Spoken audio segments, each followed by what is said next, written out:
Welcome on in to the Dynasty Never Rests podcast. Today we're doing something special, as I've been off for a while and haven't been doing podcasts, but I'm back to it. We're ready to go, and we're going to do a live draft today. It's with a bunch of the people in the Twitter fantasy community and just a bunch of guys that I respect and appreciate and some guys that we've had on the show. And so it's just exciting that we have the opportunity to do this, and it's something fun that I've never really, done before, talked through a draft as I'm doing it. I've talked with my buddies or my siblings or whatever. But this is the first time that I've actually been, evaluating the whole draft as we go, and got my tags hat on, so should be a good draft. I am a little worried about Steve. He fantasy ladder, we've had him on the show, and he just knows my rankings, my guys in and out, and we're right next to each other. So I think that'll cause some issues for me, especially him being a huge Eagles fan. I'm probably not going to get Jalen Hurts where I want him. And I just kind of got to accept that. And should be a lot of fun. It's my first normal redraft of the season. I've done a couple of peculiar formats in terms of like 3 QB, 3 tight end. And I'm in a guillotine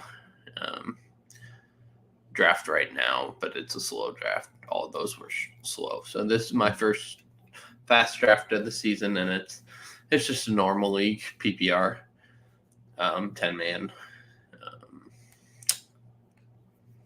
3 wide receivers, 2 running back, 2 flex, I believe. And last year we had defenses and kickers in this league, but this year we were able to convince the commissioner that we don't need those things. We can just do it by pure players. And, I don't hate kickers or defenses like with a passion. I just think that it's got less to do with analysis, and all of us being people who kind of like to do analysis, taking the kickers and defenses away really just kind of shows more of who was accurate on their rankings and stuff like that. So that'll be just a fun aspect to this. And I'm looking forward to it. I have the number 6 slot here. Hopefully you can see everything okay. And I'm not going to queue up players because I have a feeling that I might have a couple of the people in the draft watching the live stream right now and seeing if I'll queue up players so that they can snipe them from me. But, I'll talk to you guys about kind of the players that I'm looking for as the clock goes down and stuff like that. But for the most part, I don't think I'll put players in my queue just to make sure that doesn't happen. So what I'm looking for here, and the draft should be starting anytime here now, like 2 minutes from now. What I'm looking for here in the first round is I'm going to try to go running back, unless if Justin Jefferson or Cooper Kupp sneaks to me, then I might go with one of those guys. But I just feel like in a 10 team, those wide receivers go really deep. Like I've been getting Darnell Mooney in the 8th round, and so in the mock drafts. So take that with a grain of salt, obviously. But if I can get a guy like Mooney in the 8th round, then I kind of want to stack up on those running backs and just sit on wide receiver for a while. So we'll just kind of have to see how the board falls. But I would love to, get Najee at 6 or Eckler at 6. I mean, I'd take McCaffrey or Taylor at 6'2", but there's no way they're getting to me. I've got to accept that. And so this is a redraft. I know most of the content that I do is Dynasty focused, but I thought this would be a fun thing that for me to participate in, and also for at some point if Steve or somebody might hop on the stream with me. And so we'll see. If you guys have any questions, just let me know. If you guys have any suggestions of who I should be targeting or who I should draft, that would be great. My initial strategy here is that I want to go running back, and because it's a 10-teamer, I like to grab that elite tight end. So at 2.5, if Kelsey or Mark Andrews is there, I'm probably going to pull the trigger, although Saquon right there is pretty intriguing. All right, and we are in. The draft has started, and just like that, Jonathan Taylor off the board in the first 5 seconds of the draft. He's a pretty consensus C 101. Christian McCaffrey goes at 102. Those are the top two guys, and then after this, we can see some volatility, and have Jefferson go at 3, or have Najee go at 3. I've just seen a lot of different things, so this is really where it's gonna mix up a little bit. But Jefferson goes at 3 here.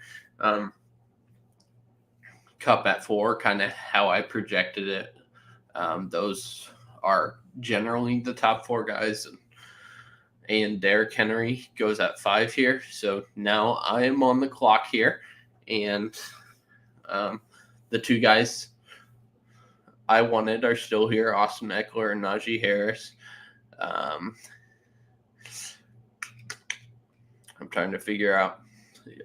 Eckler doesn't normally slip to me here. So I'm thinking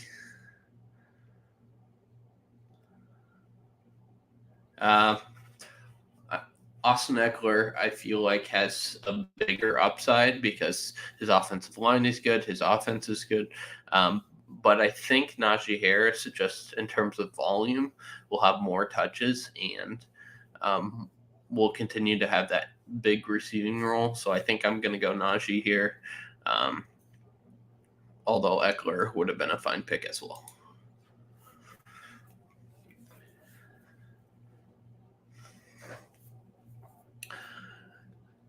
In PPR, I have not been seeing Derrick Henry go in the top 5, so that was something that I wasn't expecting. I've been seeing him slip to the 11th, 12th pick, and yeah, and if Derrick Henry would have been there for me at 1.06, I don't think that I would have taken him over Eckler or Harris.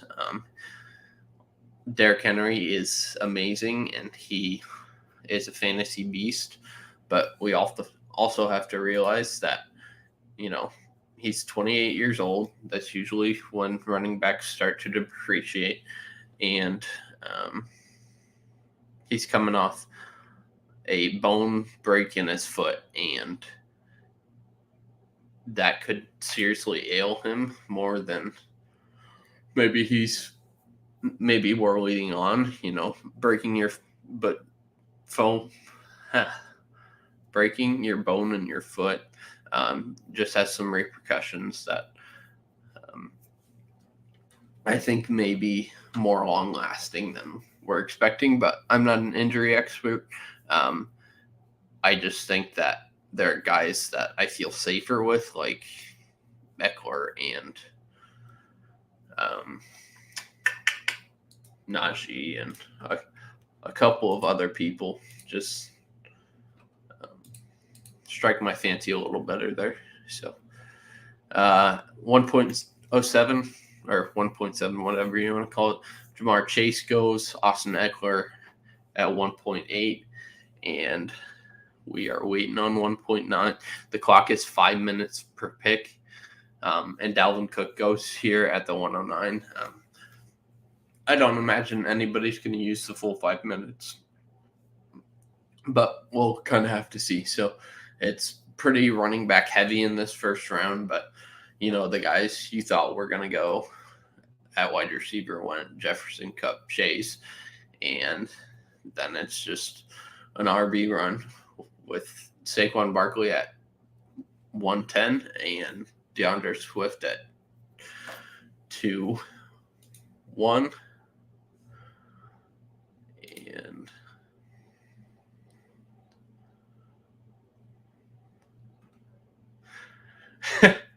so Ralph says that he thought I was going Edmonds in the first round.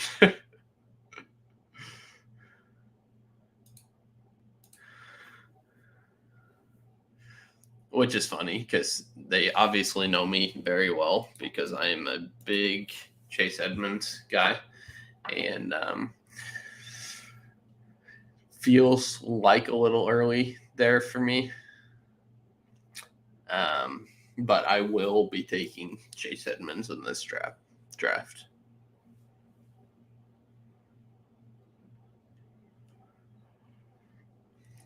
And I really love the start to Ralph's draft. He's the Lobo 54. Saquon Barkley and DeAndre Swift PPR. Going to be just an absolute machine for Ralph to have. Just those two guys have, top 5 potential, and either one of them, if they were the RB1 at the end of the season, I would not be that surprised.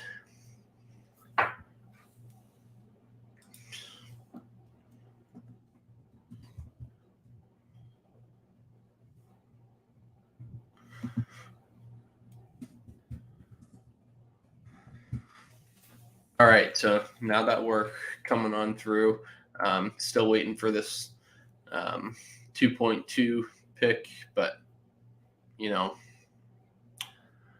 I'm hoping that one of those tight ends does slip to me because I will feel very okay. Speaking of tight ends, Travis Kelce goes there. I hope that Darren's not listening to me right now because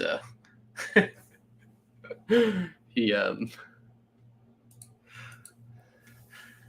just took a tight end as I started talking about tight end. So I don't think he's listening at the moment, but you never know. So we'll just kind of have to see. Again, I'll read off the first round here. Jonathan Taylor, Christian McCaffrey, Justin Jefferson, Cooper Kupp, Derrick Henry, Najee Harris, Jamar Chase, Austin Eckler, Dalvin Cook, Saquon Barkley. So really kind of the top 10 guys you expected pretty much went in their place. Except Saquon Barkley doesn't typically go there. And at the 2.03, Stephon Diggs. Josh Allen looking really good in preseason. And take it with a grain of salt, it's preseason. But, I love that pick there. High opportunity, high potential wide receiver, and we've seen him be a top 5 guy in Buffalo. So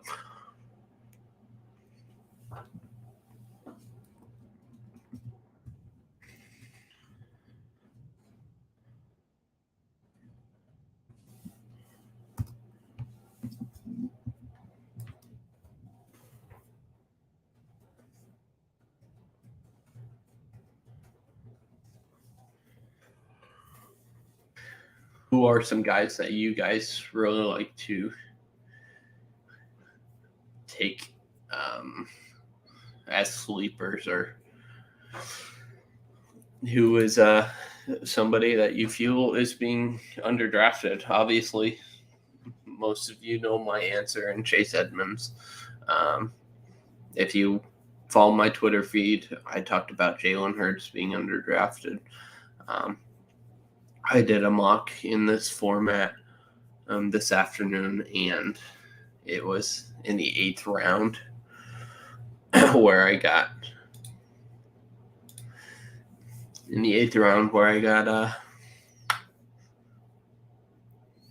Jalen Hurts. So now I have an interesting dilemma because I really do feel comfortable taking Mark Andrews here in a 10-teamer, but I did not feel like Joe Mixon was going to slip to me.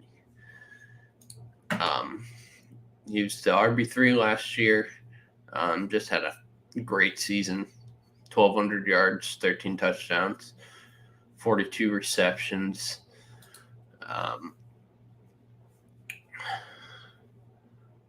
And in terms of my running backs,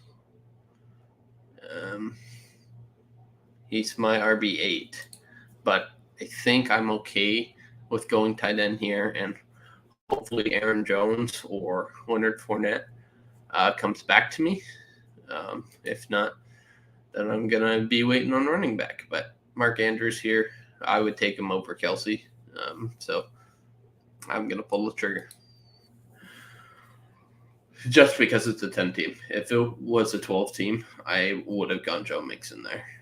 But the 10 teamer, just you want to solidify those tight ends, having a high end tight end, high end QB, because everybody's going to have a good team, but not everybody's going to be great at certain positions. So we'll just have to see how the cards fall here. I don't think Mixon is going next because Steve is not a Mixon fan, but CeeDee Lamb just went. And then Joe Mixon. Yeah. Joe Mixon at 2.07 is a great pick. Yeah, I love Mixon there. Like I said, if it were a 12-teamer, I would have had no problem taking him at 2.05, but I just feel like the position scarcity at tight end is just something you have to, you want to be at the cream of the crop because everybody in a 10-teamer is going to have a phenomenal lineup, and so you've got to adjust with that and try to get one of those top tight ends, in my opinion. But yeah, Cooper Kupp, Joe Mixon feels pretty darn good at this point.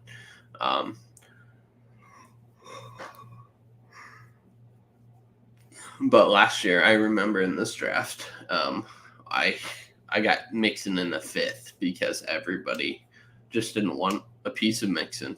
And I was mad that David Montgomery went off the board before Joe Mixon. And so I reluctantly took Joe Mixon. And it worked out really well for me. So hopefully somebody takes my guy this year and I fall into another Joe Mixon because that was nice. Sometimes you just miss. And we were all off Mixon because we talked to each other quite a bit. And so sometimes we formulate some similar opinions, and our opinion on Mixon was pretty widespread, although I was the highest guy on him. So I didn't feel terrible. I didn't feel bad taking him in the 5th round. But I wanted David Montgomery, and I just wouldn't make that same choice this year. David Montgomery, I love him, and he should do good things this year, but that Bears offensive line is pretty rough, and Joe Mixon showed that he can be a top 5 guy, and David Montgomery's never done that, so we'll just, kind of have to see how the board falls here. Devontae Adams won at 2.08 or 2.8, and so Jefferson and Adams on that team. I'd be curious to see what you guys think about Devontae Adams this year. Is he a top 5 guy?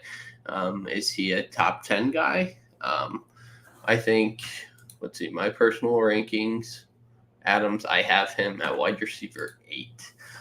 So I still like him because he's an incredible player. But I have just tempered my expectations a little bit. because of that. And so 2-9 went Aaron Jones, who I was hoping would find his way back to me, but I should have expected. Then Josh Allen 2-10, Leonard Fournette 3-1, and Nick Chubb 3.2. So, like I said, I wanted to double dip on running back early here, but with the way the board is falling, Deebo Samuel at 3-3. Yeah, I think we're all pretty consensusly off Tyreek Hill at the price he is on Sleeper here.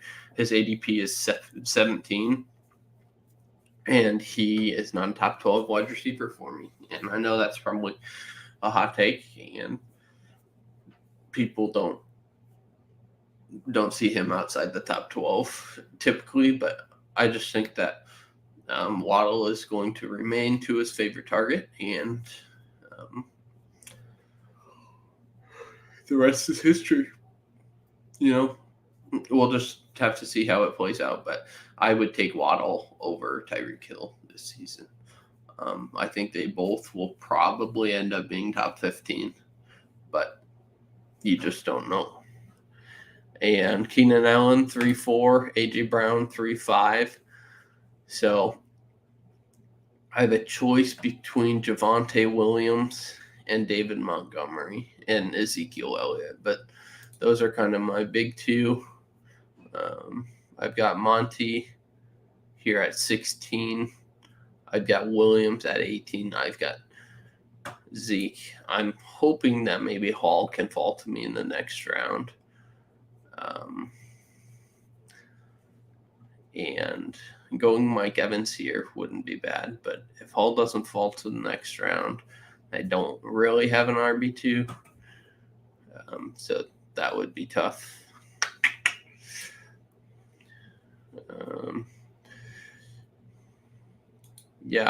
I think the expectation is that David Montgomery or Breece Hall will probably fall to me.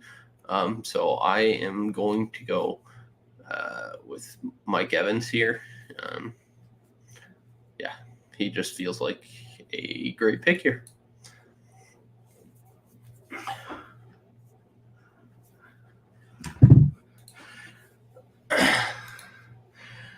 Yeah, I was worried you were listening in because I really wanted Andrews or Kelsey, and right when I said it, you took Kelsey. I was like, oh crap, is everybody listening?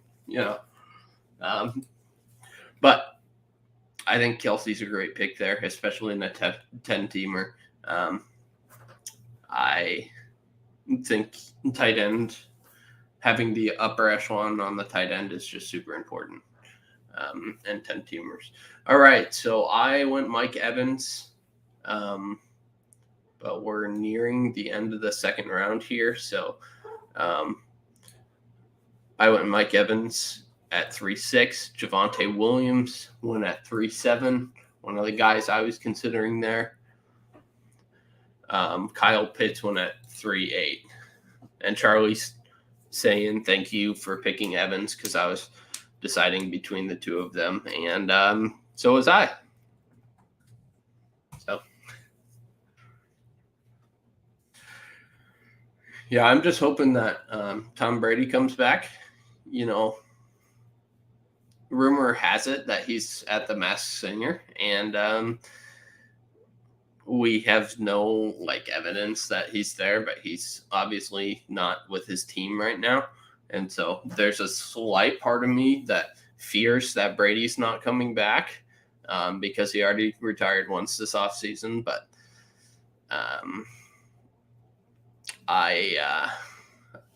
it's not a big fear, but it's sitting in the back of my head.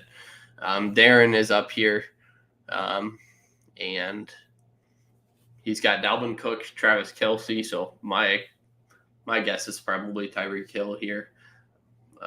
Travis Etienne, not exactly who I was expecting, but He is a guy that's very similar to Chase Edmonds, but I feel like his cost is just so much higher. So um, I don't like him at his cost. But this group is definitely big on Travis Etienne, and there's nothing wrong with that. And Ralph is pretty mad that Etienne went right there. But I think Darren knew that he had to pull Etienne there, or Ralph was going to take him. So, alrighty. So we're waiting on Ralph to finish out this fourth round, but Leonard Fournette 3-1, Nick Chubb 3-2, Deebo Samuel 3-3, Keenan Allen 3-4, AJ Brown 3-5, Mike Evans 3-6, Javonte Williams 3-7, Kyle Pitts 3-8, Travis Etienne 3-9. Steve's telling me that if I want Edmonds, I got to take him in the fourth here because running backs are just flying off the board. And I would agree. It's pretty running back heavy, but sometimes when it's running back heavy, it's just best to transition and not take running back. So I feel like I got great value on Mike Evans there in the third. And hopefully Breece Hall or David Montgomery is coming to me in the fourth. But, with the way that running backs are coming off the board, and I would probably take Zeke there as well. So if any of those three guys fall to me, that would be great. 3 rounds into the draft, and man, I like a lot of teams, but I think Andrew Hayslip is probably my favorite team to start off with here, although the Carbon Fox is also Cup, Mixon, Allen. That's an ideal start. Hayslip has Christian McCaffrey, Aaron Jones, and Nick Chubb also just nice. Nick Chubb doesn't have as much value in PPR, but he's still a great running back, should be top 12. And sounds like the Browns are kind of shopping Kareem Hunt. So if that happens, Chubb may see a little more passing work, but I don't expect that to be the case. And Michael Pittman to finish out the third round. I feel like the Michael Pittman hype has gone a little crazy, and we are seeing just he's in the top 12, but guys like Tyreek, Higgins, Jalen Waddle, DJ Moore, all guys, and probably Deontay. I would probably take all those guys over him. But now the wide receivers are flying off. T. Higgins, Tyreek Hill. So now I am going to get one of those running backs, either Ezekiel Elliott, David Montgomery, or Breece Hall. And Antonio Gibson, I am very interested to see where he goes tonight. There's been so much drama around Gibson and the Commanders and how he's been returning kicks and not been the starting running back in preseason. And if you guys have been following me for a while, you know that I've not been a big Gibson guy, but all in all, I think that he is being overfaded. Like, I've never been a big Gibson guy, but at this point, like, I saw him in Dynasty go for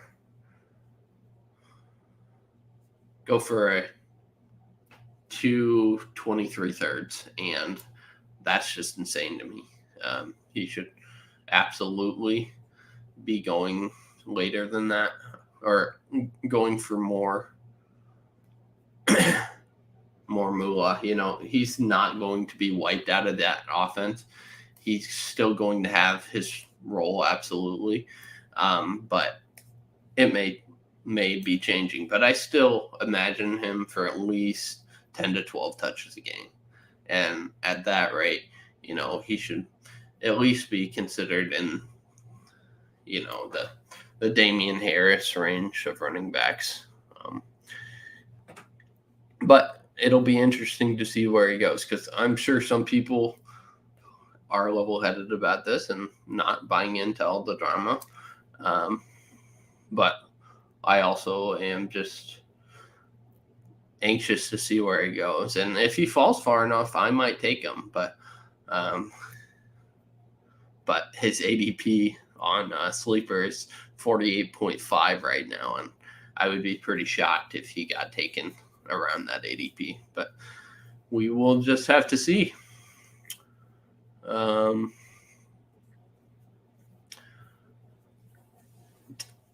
Waddle went at 4.3, and Breece Hall went at 4.4. Dang it.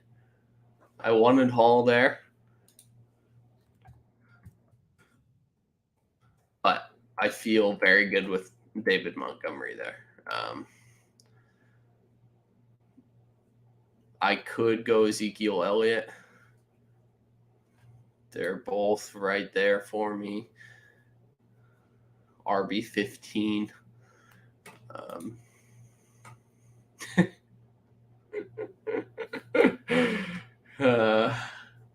So now I got to look at Zeke or David Montgomery. We'll just...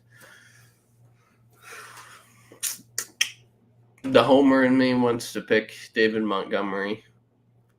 But I think Ezekiel Elliott, RB6 last year, or RB7 in PPR. Yeah, Ezekiel Elliott feels like a nice grab there.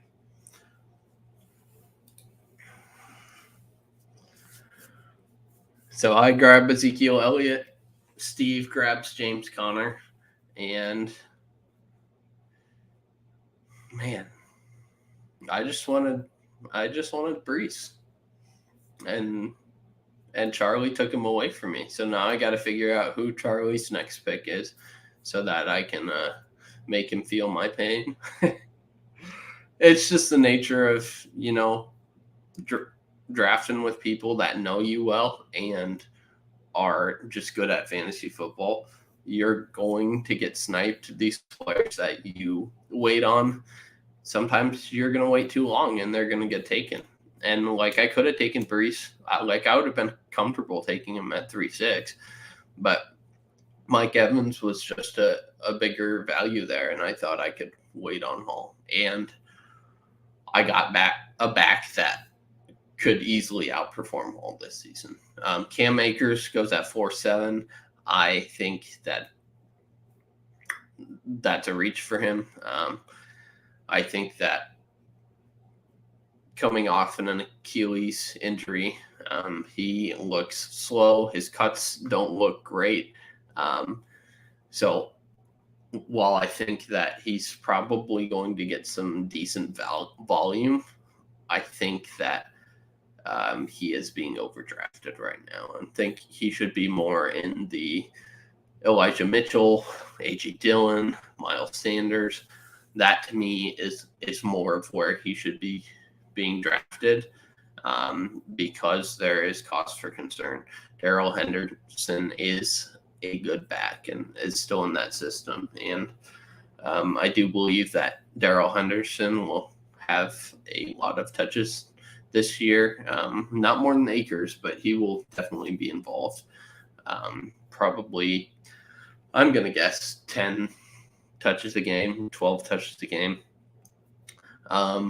So we'll just kind of have to see how that plays out, but I do not like that Akers pick, and I could be proven wrong, just like Joe Mixon last year. So, all right, 4.8, George Kittle, 4.9, Darren Waller, Deontay Johnson finishes out the 4th round, and then Terry McLaurin and DJ Moore start the 5th round. Overall, pretty standardized draft.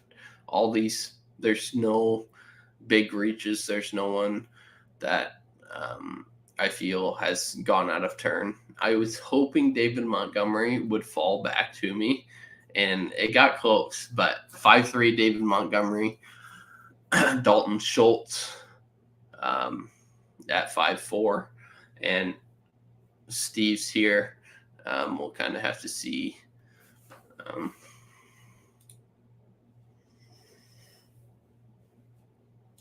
What he takes, but I will probably go Elijah Mitchell here.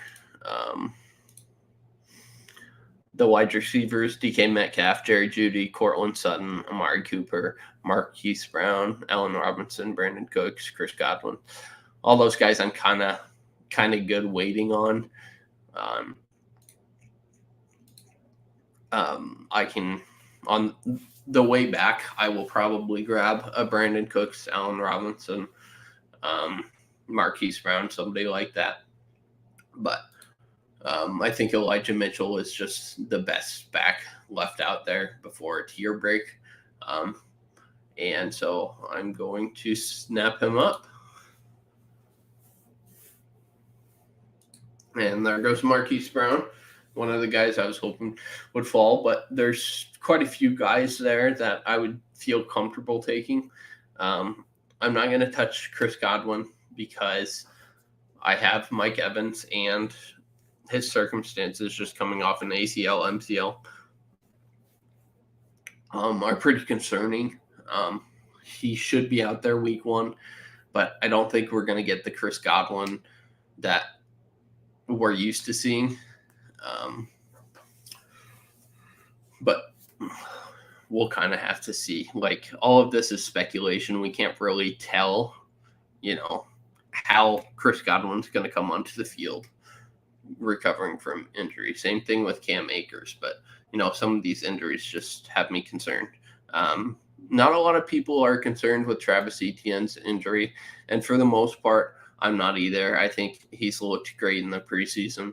I think he will definitely have a big role, and his counterpart had the Achilles in James Robinson, and so he's going to be slow to get back to himself. So Darren just took Justin Herbert, who is Ralph's favorite player. Holy cow. And this is just fun. Yeah. And Patrick Mahomes goes there, which Herbert and Mahomes, at 5'9", 5'10", great picks there. They just feel like they're, solidified top 5 guys no matter what. And just great picks. Cortland Sutton went right before that, and we've got 3 picks before us, and we're gonna look at that wide receiver room. Jerry Jeudy, Allen Robinson, Brandon Cooks are probably the guys I'm looking at. I love DK Metcalf as a player, but the Seahawks are just going to be horrendous this season, and I would much rather have Jerry Jeudy with Russell Wilson than DK Metcalf with Geno Smith.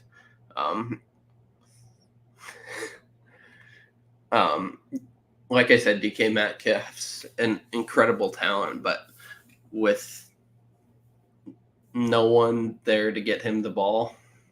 All right, Darren, oh man.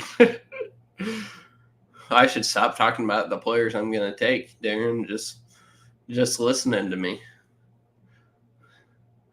But no, Judy's a great pick there. So Cortland Sutton, 5'8", Justin Herbert, 5'9", Patrick Mahomes, 5'10", A.J. Dillon, 6'1", Jerry Jeudy, 6'2", Lamar Jackson, 6'3".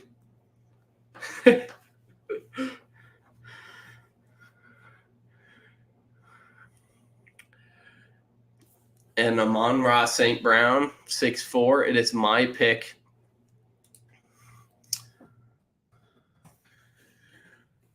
here, and so I think everybody under the sun could predict the guy I'm going here, but it's Brandin Cooks. He is. For the last 3 years, I have been all in on him. Last year, I got him at such a discount, and he's going to do great things. His upside, it's not top 5. He's not a top 5 guy, but he's always going to be a top 15, top 20 guy. And yeah, he's just an awesome wide receiver that is underrated most years. This year, I feel like he's right according to his value, but I will take him pretty easily here.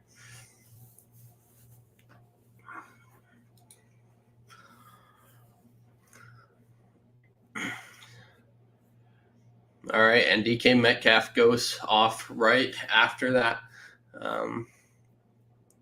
Again, I to finish my thought on DK Metcalf, I really like him as a player. He's a very talented wide receiver, but we've seen a lot of situations where poor quarterback play has reduced his value. And last year,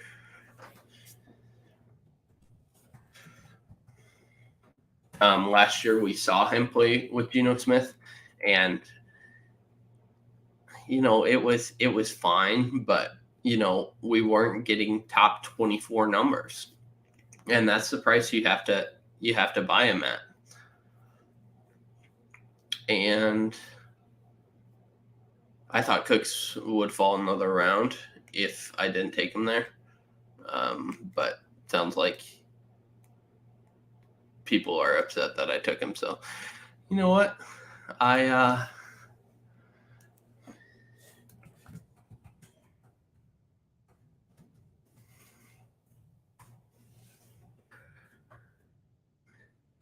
DK Metcalf, I love the guy, but the sample size we had last year just didn't inspire confidence in me. And Brandin Cooks with Davis Mills, 17 game pace was like 147 targets, 1,000+ yards, 8 touchdowns. Just what you want for your wide receiver 2 on your team, and he's going to get you there every single season. I call Brandin Cooks Diet Mike Evans, so I have Mike Evans and Diet Mike Evans. And picks are flying off the board here. We got Chris Godwin at 6'7", Allen Robinson at 6'8", J.K. Dobbins at 6'9", which I think that's a great spot to get J.K. Dobbins, 6'9". He should have a slower start to the season, but once he gets a little more acclimated and back to full speed, will be a great piece for contending rosters. Gabriel Davis at 6'10", TJ Hawkinson at 7'1". Now, since Darren is on the other side of me, I feel like I can talk about my target here. I would love to get Darnell Mooney here. That would be my go-to here. I would probably go Darnell Mooney, Michael Thomas, Juju, Thielen, and then Bateman. So there's plenty of options at the position. So we'll just kind of have to see how the cookie crumbles here. But yeah, I'll probably pull wide receiver here because we do start 3 wide receivers and I only have 2. But the ideal pick here is Darnell Mooney, and I think I can get to him because I think Steve's going to go a running back here. I'm just praying it's not Chase Edmonds. I would think that Josh Jacobs and Clyde Edwards-Helaire and Antonio Gibson will probably all go before Chase Edmonds, but we'll just have to see.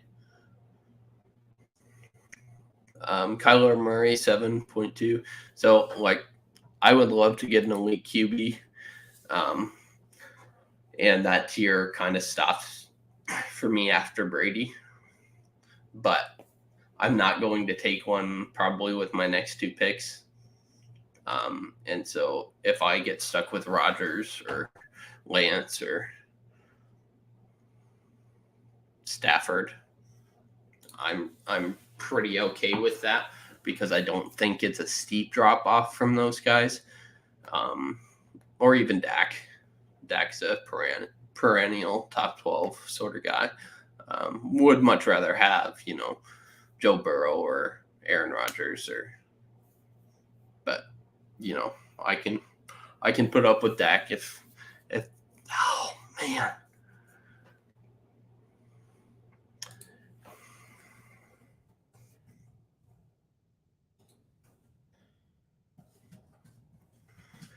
Darnell Mooney just got taken, and I am frustrated. That was definitely the guy I was going, and he just stole him from me. But I think he is a Bears fan. He's got Allen Robinson, Darnell Mooney, and David Montgomery. Allen Robinson isn't a Bear anymore, but I just feel that he's picking a lot of Bears, showing his fandom. And I love that pick there. So Michael Thomas went 7-4. Josh Jacobs went 7-5. I think that's a great value on Josh Jacobs. He's definitely the last running back in a tier, and I think he's a great pick there. So I'm going to go to my wide receiver spreadsheet because I was really hoping Mooney would hit me here. So I've got Thielen, Juju, and Bateman all kind of in this tier here. Or I could go Jalen Hurts and wait on wide receiver.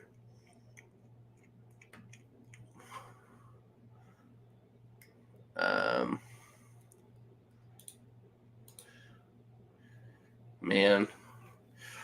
Shoddy B, Adam Thielen, or Juju. One's tied to Patrick Mahomes. He's tied to touchdowns. In 13 games, he was wide receiver 28 last year, had 10 touchdowns in 13 games. Got big question marks for Juju.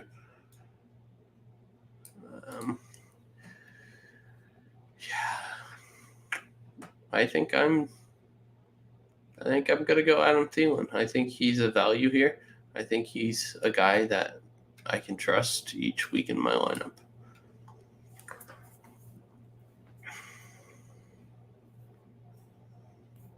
But I definitely would have rathered Mooney. But that's sometimes how the board falls. And Jalen Hurts was who I would have taken if I didn't go.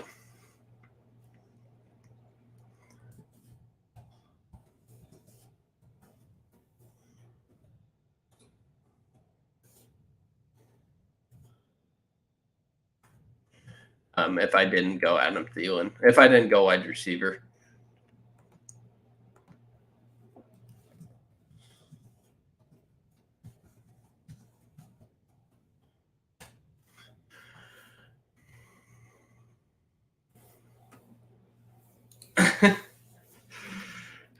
So Shoddy B, Rashad Bateman went at 7.8, and Ralph is up here. He is conspiring, or sorry, Darren is up here. He's conspiring against Ralph. So we'll just kind of have to see who he takes here. But I didn't really do a round out of the 6th round. So 6th round started A.J. Dillon, Jerry Jeudy, Lamar Jackson, Amon-Ra St. Brown, Brandon Cooks, DK Metcalf, Chris Godwin, Allen Robinson, J.K. Dobbins, Gabriel Davis, T.J. Hockenson, Kyler Murray. We're in the 7th now. T.J. Hockenson, Kyler Murray, Darnell Mooney, Michael Thomas, Josh Jacobs, Adam Thielen, Jalen Hurts, Rashad Bateman, Devontae Smith, and we got one pick left in the 7th round.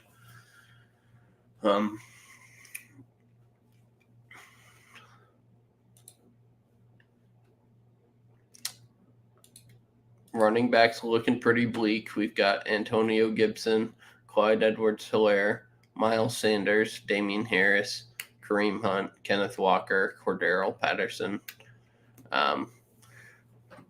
Nothing special, but Elijah Moore. Oh, I've been getting him in the 9th. But I should have known that in this draft I wasn't going to. So, if Amari Cooper, Juju, those guys keep slipping to the 9th, I'll obviously grab them there. But yeah, Elijah Moore is in all my other drafts. He's been falling. But yeah, wide receiver is getting more and more bleak as we look at it too.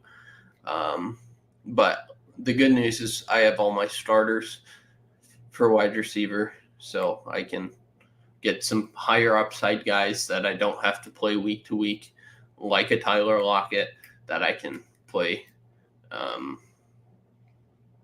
depending on the matchup. But yeah, Elijah Moore, 7-10. I think that's right where he should go. I didn't even look down that far to see if he was still on the board, but I figured he'd fall farther. But I love the pick there. He should be going with Bateman, Devontae Smith, Elijah Moore, Juju. He should be in that tier.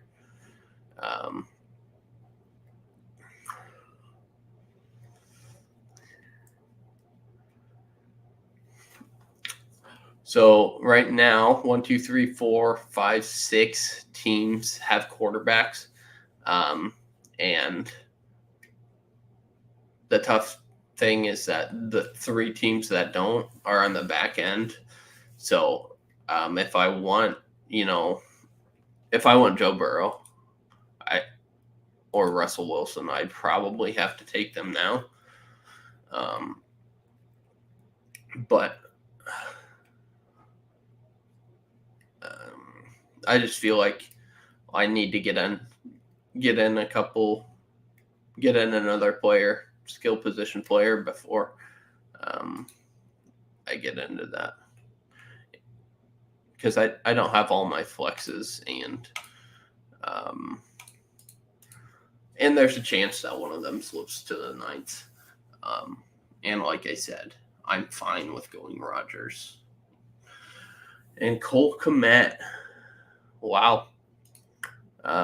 Over Dallas Goedert, Zach Ertz, Dawson Knox, Pat Freiermuth, Mike Gesicki, Albert O. I would probably take Goddard, Ertz, Knox, and Freiermuth all over him. I mean, I love Cole Kmet, but his upside, I believe, is capped more than some of those other guys. And I think Pat Freiermuth with Mitchell Trubisky or Kenny Pickett is going to be targeted a lot. The short area across the middle of the field targets, just so the QB can get comfortable in the system. And that O-line is bad. And so they're going to need some time they don't have a ton of time to throw the ball. So a short area target like Pat Freiermuth is going to be good. But, and Dallas Goedert, if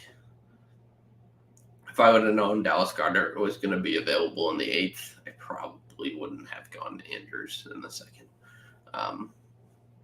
But I feel that's the same dilemma Darren's facing right now. That Dallas Goedert is still here in the 8th, and Juju Smith-Schuster goes to Darren, and I think that's a great pick there. And I could switch him out with Thielen there. Both guys have high upside, but Thielen's just done it time and time again.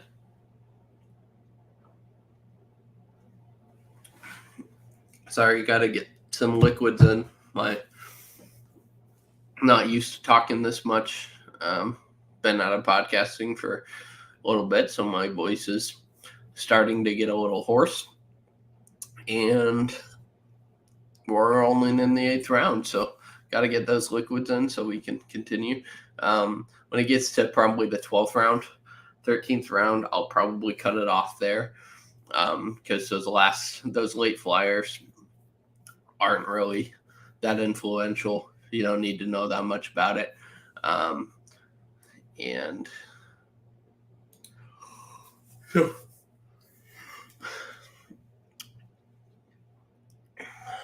I am 2 picks away.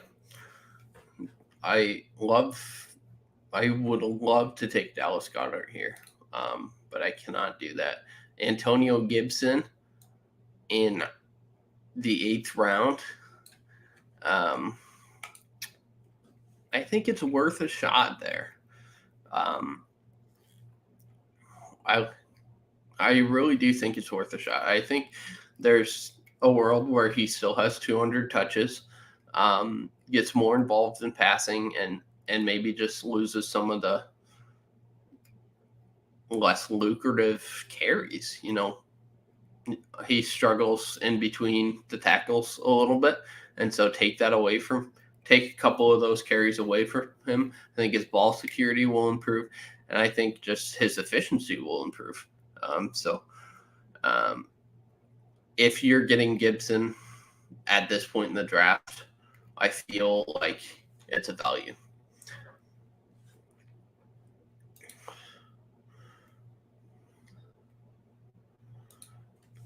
But he could also just lose his role entirely. But I just don't think Brian Robinson is the guy to do that. I think that next year, if they're really done with Gibson, they'll grab Jamar Gibbs or they'll grab Tank Bigsby or Zach Charbonnet and start from there. But I don't think Brian Robinson is that guy. And I don't think they'll spend a first round on him on the running back to replace Gibson next year. If they do. So that's why I didn't list Bijan, because he's going in the first round. The rest I couldn't tell you.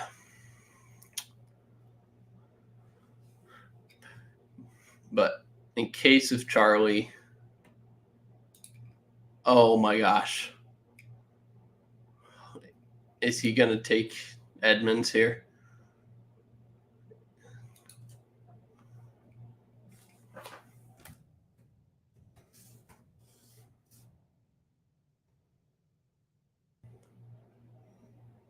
I am so mad. Holy cow.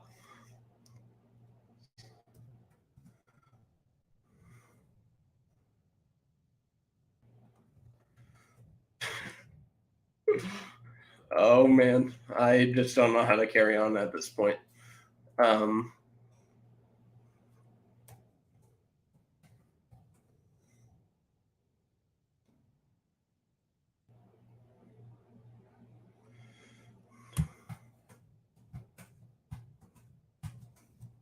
Yeah, sorry I'm not podcasting very well, but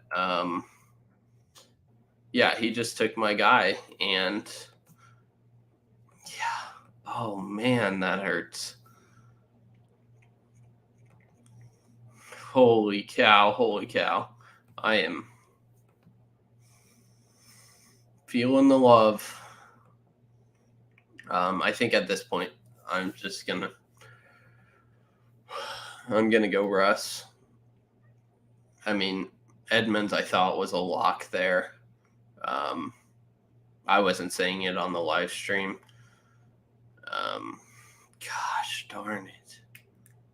Holy cow. That's rough. I am so sad.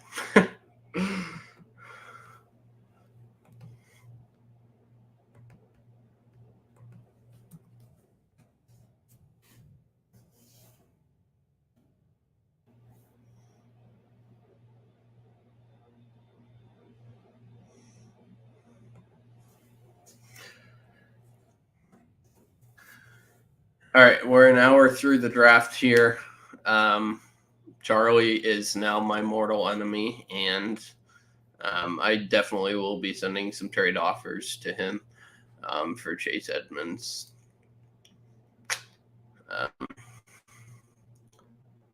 I really thought the 8th round was safe to wait. I should have just taken him in the 7th and grabbed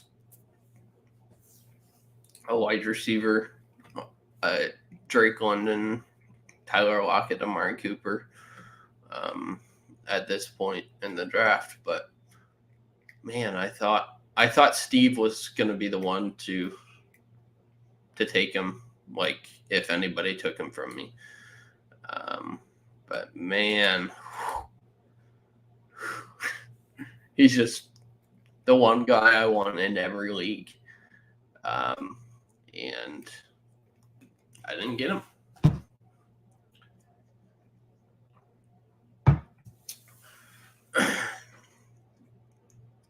So I went Russell Wilson. Steve went Joe Burrow. Carvin Fox, or 8-7, Dak Prescott. 8-8, Clyde Edwards-Helaire. 8-9, DeAndre Hopkins to stack with Kyler Murray. 8-10, Ramondre Stevenson, which I believe is above Damian Harris. Yes, Damian Harris has not gone. Amari Cooper goes at 9-1.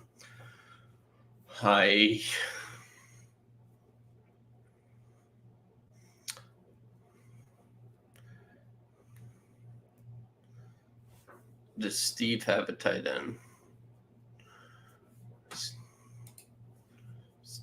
Steve is going to steal Goddard in the 9th round. Holy cow. Yeah.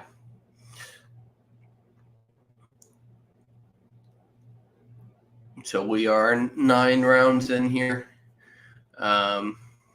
Obviously, I'm a little flustered with the Edmonds pick. Amari Cooper went 9-1. Drake London went 9-2. Well, there's no other running back that I really, really want at this point. Rashad Penny's probably the next man up for me. Damian Harris, I feel like, is a good pick in the 9th round here. And I got to look at wide receiver. Right now it's Hunter Renfrow, Treylon Burks, Tyler Lockett.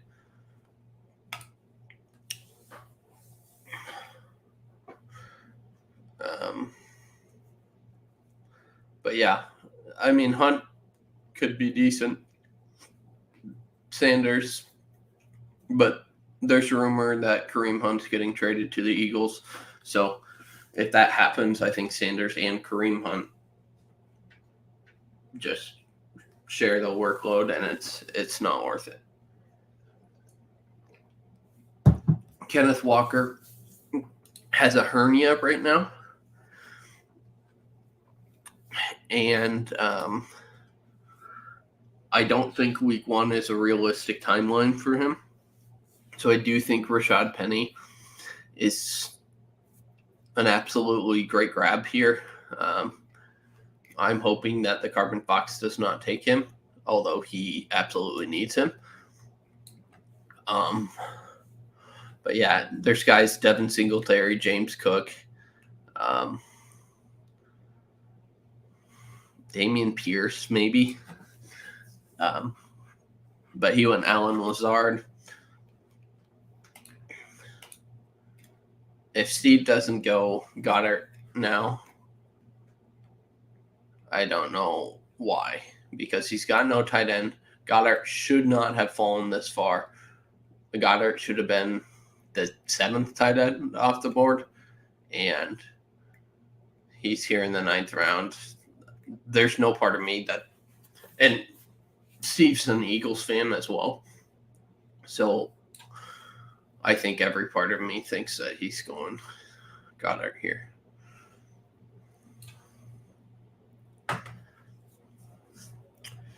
But he's taking his time with this pick, so we'll kind of have to see. I think if he doesn't go Goddard here, I might.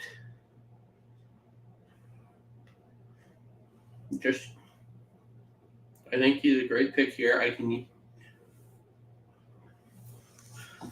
He went Rashad Penny.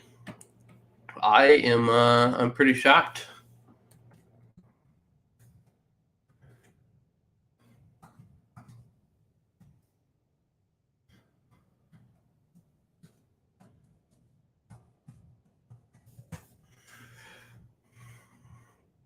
Yeah, I'm really glad I was able to grab Elijah Mitchell in the 5th because the running back scape from here on out with Rashad Penny gone. I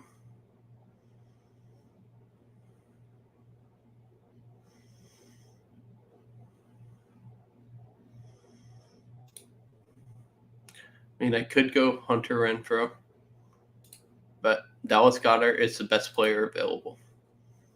ADP, let's go to all ADP. Dallas Goedert. Yeah.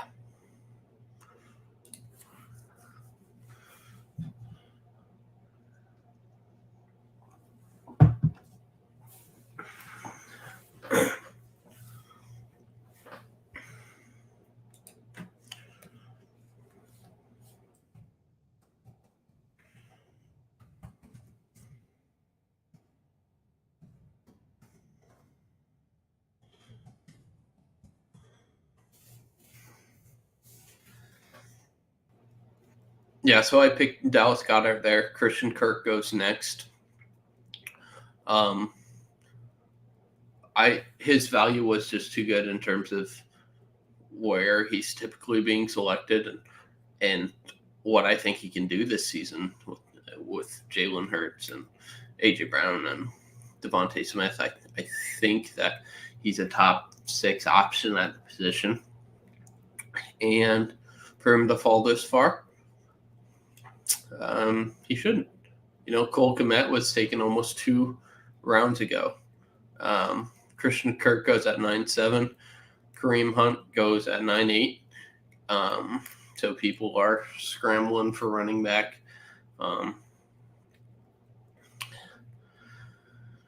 Yeah.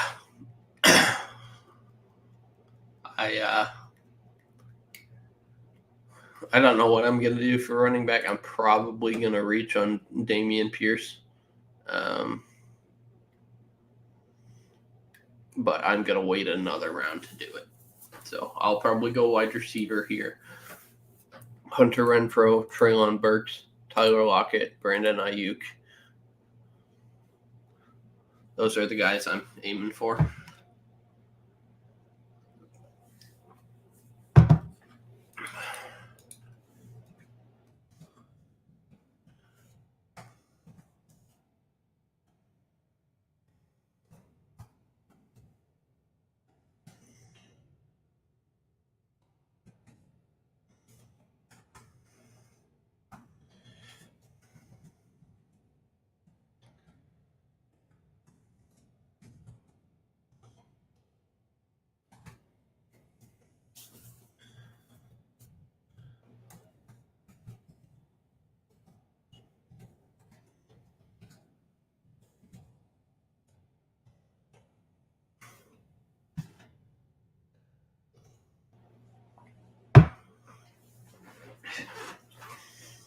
All right, so we're rounding out the end of the 9th round here with Kenneth Walker and Tony Pollard. I think at the end of the 10th round, I'm probably going to call the podcast quits here. Just because we're over an hour at this point and things are starting to slow down and my voice is also hurting a crap ton. And so we'll get to the end of the 10th round here and I'll call it quits. Brandon Ayuk, 10-1, which I like. I think that's a nice value pick there. Hoping one of these other 3 wide receivers gets to me. I think Burks probably will. Tyler Lockett probably will. But I know Bird Gang or Darren has talked about Tyler Lockett's value, Steve also has. But I think Tyler Lockett is being underdrafted right now. Like I said, in terms of DK Metcalf, it's sort of a similar playing field. But I think that his value is just so much less, even though he performs at a similar level to DK Metcalf. Like he was the wide receiver 15 in PPR last season. And mind you, that was with Russ. But I do believe that he can still be a top 30 option, and he's going well out of the top 30 right now. So out of these three guys, Lockett is my number one. But I would be fine with any of the three of them. Hunter Renfrow was a top 12 wide receiver in PPR last season. And Treylon Burks is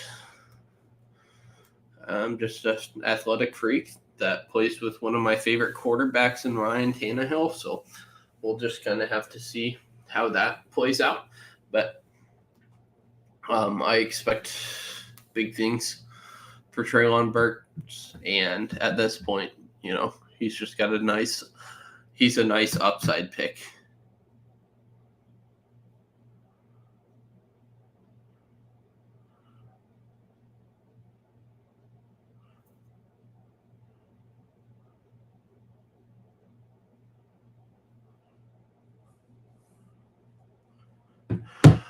All right, we're still waiting on this 10-2 pick here. If you're watching on YouTube, you can see the teams here. In your opinion, who's got the best team right now? I really do enjoy my team. But I'm looking through them all right now too.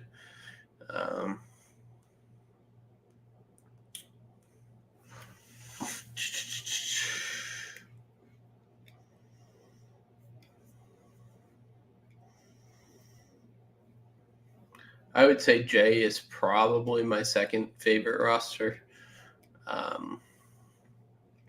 Could have used a better running back 2 than Gibson, or running back 3 than Hunt, but that should suffice. I think the person in the third draft slot also has a nice team: Jefferson, Adams, Samuel, Kittle, Montgomery, Robinson, Mooney, CEH, Damian Harris. Don't love the wide receiver 3 there, but and there was a trade.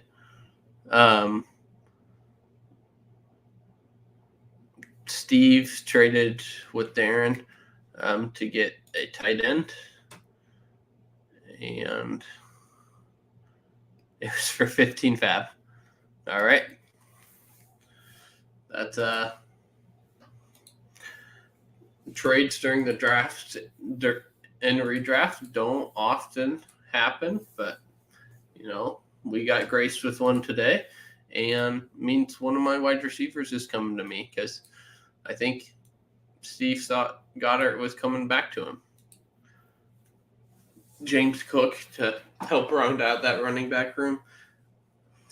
Dameon Pierce. Charlie took Dameon Pierce. I was hoping to get him a little later.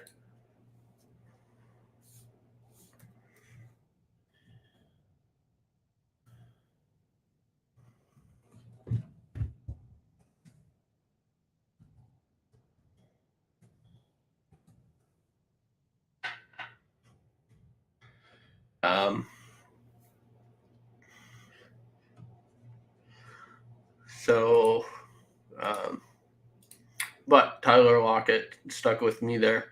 So I'm going to grab Tyler Lockett.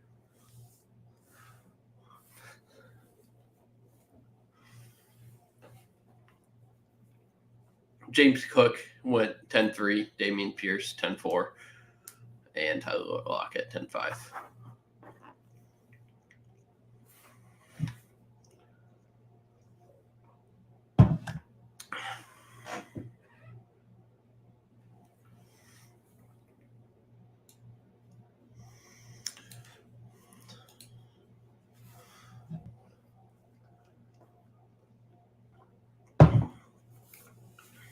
If Miles Sanders does come back to me, I will take him.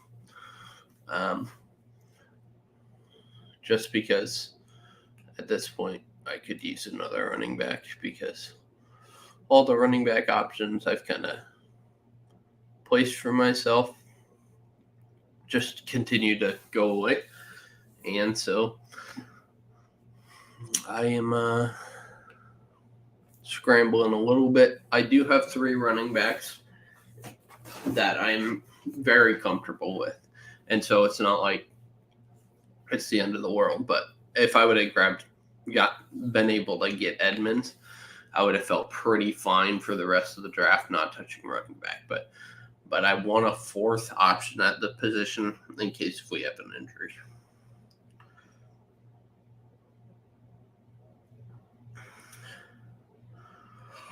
So we are nearing the end of the 10th round here. Darren is on the clock because Steve and Darren had that wonderful redraft trade. And Devin Singletary goes here. Cordero Patterson. Cordero Patterson is interesting. I think he's a fine pick here. I don't know what to make of that Falcons backfield. And last year at the end of the season, Cordero Patterson wasn't really getting the running back touches. So I'm interested to see how that plays out. Cordero Patterson, Matthew Stafford, Miles Sanders. We got one more pick in the 10th, and then I'm going to sign off here and just continue to draft, but just do it without podcasting. So, what's up, Steve? Hey, how's it going? I'm hurting pretty bad right now. Still hurting, huh? Oh yeah, it burns. So here's what happened. I had Edmonds in my queue at 7 in the 7th round, and I was like, you know what? Steve is the only guy who's going to take him from me, so I can let it loop around, and that was a mistake. So that was frustrating. And then I was like, well, Rashad Penny will get to me in the 9th, so I'll be okay. And then I convinced myself that Dameon Pierce was going to get back to me in the 10th. Oh, good grief. So, man. I've been ping-ponging running back here, and it has not been working out for me. So you've been better, in other words. Yeah, I mean, I like my team, but I am just kind of feeling like my running back depth could use some help. Like, I've got 3 guys that I really like at the position, but, injuries do tend to happen to running backs. And so I'll make it through, but, I like who you got there. Yeah. How are you feeling? I'm feeling real good. I was sweating out that Rashad Penny and Dallas Goedert decision, and then I really couldn't decide between Goedert or Ertz, so then that's why I jumped back in there and gave up $15 fab dollars and a little trade back swabberoo there with Darren, but I felt that was worth it just because I think there is a pretty substantial teardrop after Ertz there at that position. So, yeah. Yeah, I would tend to agree, which is kind of why I took Goedert there. I was like, Goedert should be going, in my opinion, around or in front of Hawkinson. and Hawkinson got taken in the 7th, and so I feel like Goddard is just a really nice value there in the 9th. Absolutely, yeah. It is a weird thing. You could argue he could go right after Hawkinson, arguably before Kmet. I think Kmet, what he has going for him is obviously just like a lot of volume there in Chicago. But yeah, I mean, I think Goddard is definitely in that same tier. So to get him as the last one of that group, I think is great. And I think he definitely is flex worthy, even carrying 2 tight ends in a non-tight end premium. I mean, he still could have, I think, a very good season. So I'm fine with that. Yeah. And I love Tyler Lockett in the 10th round. Oh, yeah. Oh, man. I feel like so to me, he and DK, like, should be drafted in similar ranges. Like, they're both going to have the same sucky quarterback, and but they both seem to produce even when that was happening last year. It wasn't great for Tyler Lockett, but he's still a top 15 wide receiver, so I'm not expecting top 15 from him, but I still think he has that top 30 potential for sure. Yeah, no, definitely. I mean, I kind of was like shooting for the moon there with Metcalf as my wide receiver 4. I'm very happy with that. I think he still will have that big playability. Just won't be as frequent, obviously, without Russ. But what's good about Lockett is he's gonna have a lot of those cushy, shorter type of targets. Just to kind of keep the chains moving. So I'm all about Lockett. I still love him. I'm not too particularly worried about the quarterback drop off for his sake. A little bit more worried about Metcalf, but as my wide receiver 4, I'm very happy with it still. Yeah.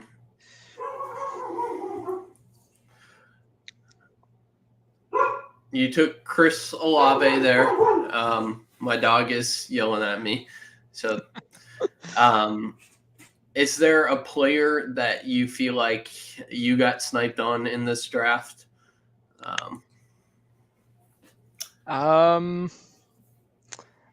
Sort of, kind of on the Brees Hall in the 4th, but it looked like you were probably going to get him anyway. So the other one I was kind of thinking was David Montgomery. I would have been very happy with him in the 5th round, but it made sense for Nate to get him as his RB1 there in the early 5th. Oh, I was hoping he would fall to me in the early 5th as well. So, but it sounds like you would have taken him. So, yeah, I was really pulling for Hall. So Charlie's just got my number today. I was pulling for Hall, pulling for Edmonds, pulling for Hurts, pulling for Pierce. So I don't think I ever want to draft right next to him again. But yeah, he is like a serpent. He is very sweet and very friendly, but he will still find a way to attack. Yes. And I don't think like it was malicious by any means. He was just like, this is the best guy on the board, and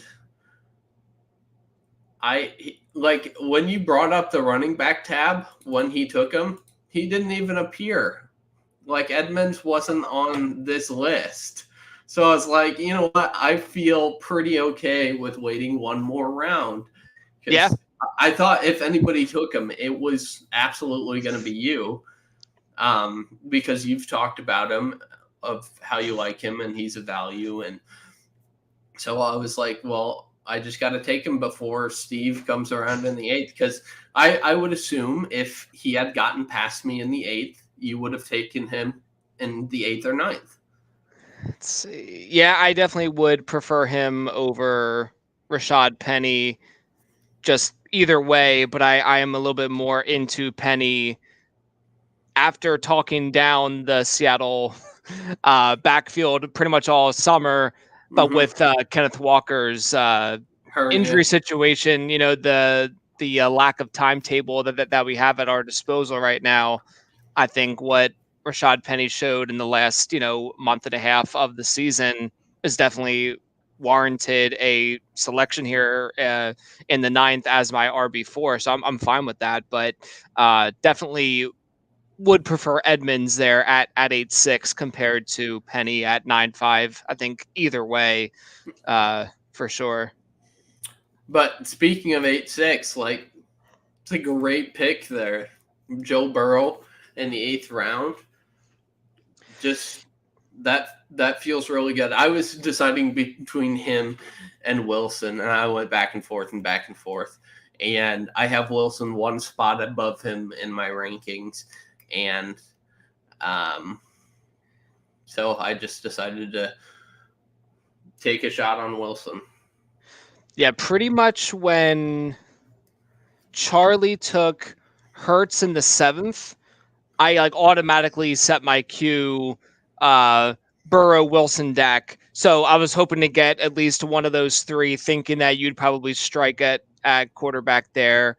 So it's a real tough call between Wilson and Burrow for me. I'm just obsessed with Russ, but yeah. But Burrow is not a bad fallback option there, just with all the talent that he'll have at his disposal to throw to. But but even if I missed out on Burrow, I would have went for the CeeDee Lamb and Dak stack. Just try to tap in on that upside that I think CeeDee Lamb is obviously going to hold this season. If he's going to push 30% target share, I'm not sure. But I think it's going to be robust. Volume there. So yeah, with Michael Gallup more than likely not starting off the season, and if he does start off the season, not starting it off healthy, will definitely be helpful to Lamb. And we've never seen Lamb without Amari Cooper. And so that'll definitely be interesting and fun to watch as him just leading that wide receiver room and being the number one target. I do like Dalton Schultz again this year just because I feel like he's the second target right now. Absolutely. Yeah. I'm very, very into Schultz for sure. Yeah, the Dallas offense just continues to be, a very attractive spot for any kind of fantasy value. So even getting like Zeke as your RB2, where was it in the 4th round? I still like that a lot. I think I know like people aren't so like they're kind of like iffy on Zeke, but I think where you got him is a good spot to get him for sure. At that price, I was looking at Breece Hall, I was looking at Zeke, and I was looking at Montgomery. And I feel like all three of those guys there are fine. I'm excited about Breece there. Zeke there is a good value. The guy was the running back 6 last season on an injury. Like he injured himself during the season and kind of played through it. And so he definitely has the potential to still be a top 10 guy, even with the pressure of Tony Pollard. They like to run the ball. They've got a great offensive line still, and they're lacking in wide receivers right now. And so those backs are going to catch a lot of passes out of the backfield. No, definitely. It's an offense that is still going to be able to move the ball all the way down the field, and Zeke will be obviously a presence there in the red zone. Oh man, that sucks.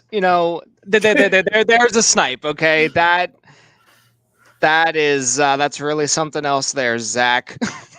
Well, I'm glad I had you on the stream when I sniped you. Well, isn't that lovely?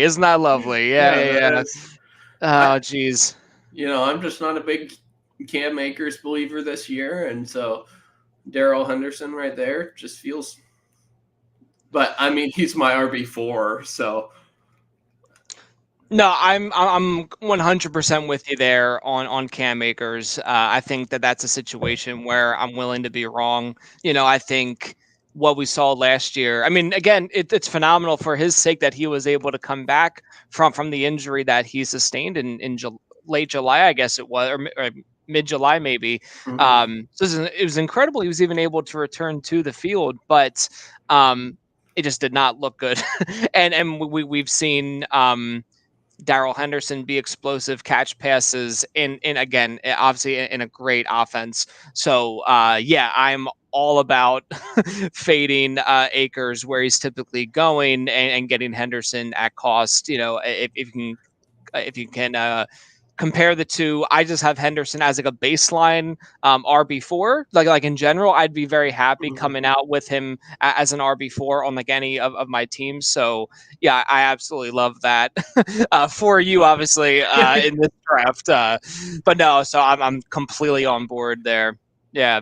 Yeah, I think Akers should be going more around the Jacobs Dillon range, and you can throw J.K. Dobbins in there too. But I think that we are maybe over expecting him to come back just as he was, and like if we look at how he was before the injury, like he only had one 100-yard game. Like he wasn't this all-pro spectacular guy, and so coming back from the injury where he's going to have less burst, going to have less ability to cut, I think that just as a community we just need to temper expectations, and that's kind of what you were saying is we just don't know. Yeah, that's right.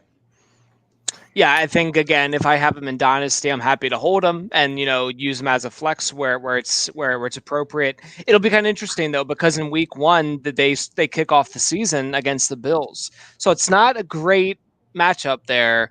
And it's like, do you want to throw in a guy that has a lot of question marks in the first game of the season? I'm not so sure, but I think there's a situation where I might have to start him in at least one dynasty league that I have him in, but I'm not going to like it. Right. But yeah. Has he played at all this preseason? Are you aware of if he has or not? I don't believe he has. Okay. Because he and Henderson are both dealing with a little something. I think they both have a soft tissue injury. And so that's right. Okay. Neither of them have played in the preseason. But I mean, I think part of that might be good because, it keeps his price high, and yeah. I'm really okay with him going where he's going because I will have 0 shares, and I just don't think, like, in all reality, I think it's a very slim chance that he finishes top 15 this season. And that's basically the expectation where he's going, right? So, So I think for that reason, oh man, Fox, that one hurts too. All right, I'm gonna go plan B here. Get Nyheim Hines. So that's nice. Okay. Sorry, my brain just gets. I just can't think straight. Well, what's on the clock? Sorry about that. Yeah, but no. After. I felt super embarrassed because after Edmonds got sniped, I kind of forgot I was on stream for a couple minutes, and I was like, "Oh man, I'm gonna kill Charlie," Yep. You're like plotting. I was like, "Oh yeah, I should probably be talking through this and right, not just swearing under my breath and all that fun stuff." But at least it was under your breath. Oh, you are on the clock. I don't want to distract you any further. No, you're good. But I think I'm just gonna pick Rodgers here. Like, I have a good QB, but Rodgers at this point in the game, the guy's a perennial top 12 guy. I don't like his wide receiver core, but he's Aaron Rodgers. Like, he's gonna make it work. Absolutely. and for him to be around in the 13th round, I'm okay taking the chance on Aaron Rodgers there. Yeah, it's pretty wild. I think it just goes to show more about how deep the quarterback position is this year. I would agree. But still, to fall back on him, late as like your QB2 is like it's almost laughable. It's like I'm trying to hold off, as long as possible, but at a certain point, it's like that's where like a lot of trade value could be if a starter happens to go down, and not necessarily for the whole season, but maybe just like a short term IR situation. Rodgers and Wilson are both like tremendous, trade chips there. So. I almost took Nico Collins there just to get Charlie back. Oh, okay. But yeah, I thought Rodgers was probably the best player available, and that's generally how I tried to view my drafts. Obviously, you can only pick so many QBs or tight ends, but when an all-pro quarterback is in the 13th round, you just take him. That's what you do. No, I mean, he was the best player available for probably a good 2 rounds there. So no, I mean that's totally fine. And at this point, we're kind of getting into lottery ticket territory anyway. You get Nico Collins, who I think is poised to have a breakout, and then you got Isaiah Pacheco going there right after. Ralph was not happy with that. It looks like, Yeah. or maybe he was stunned. I got to check out the chat here. No, Oh no, he's upset. Yep. Yeah. Poor guy. Yeah. Oh man. What do you make of the Washington backfield right now? So I was very into Brian Robinson as like a 3rd round pick. I was really kind of shocked by Washington's aggressiveness in drafting him in the 3rd round.